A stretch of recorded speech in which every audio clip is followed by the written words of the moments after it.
भारत में अमेरिका से यूएसएड के जरिए मतदान बढ़ाने के लिए $21 मिलियन आने का मामला गरमाया हुआ है। हाल ही में अमेरिकी राष्ट्रपति डोनाल्ड ट्रंप ने ये बयान देकर भारत के माहौल को गरमा दिया था कि भारत में मतदान बढ़ाने के लिए अमेरिका $21 मिलियन क्यों खर्च करे। And $21 million for voter turnout in India. What do we need to spend $21 million for voter turnout in India? Wow, $21 million.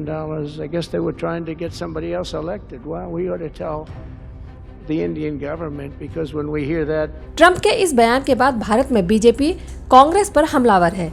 यहाँ तक कि बीजेपी मीडिया की तरफ से कांग्रेस के सांसद राहुल गांधी पर देश के बाहर जाकर देश की छवि खराब करने और देश को बदनाम करने का आरोप लगा रहा है। इस बीच डोनाल्ड ट्रंप के इस बयान का इंडियन एक्सप्रेस ने फैक्ट चेक किया है।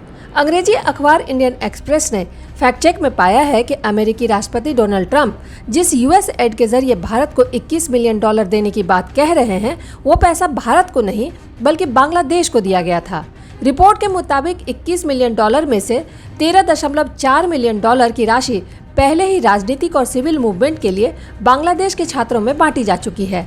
ये पैसे बांग्लादेश में जनवरी 2024 में हुए चुनाव से पहले बांटे गए। डोनाल्ड ट्रंप प्रशासन में बने नए सरकारी दक्षता विभाग यानी डोजे के प्रभारी इलॉन मस्क ने 16 फरवरी को ऐलान किया था कि उसने विभिन्न परियोजनाओं के साथ साथ भारत में वोटिंग को बढ़ावा देने के लिए $21 मिलियन के यूएसएड फंडिंग को बंद कर दिया है।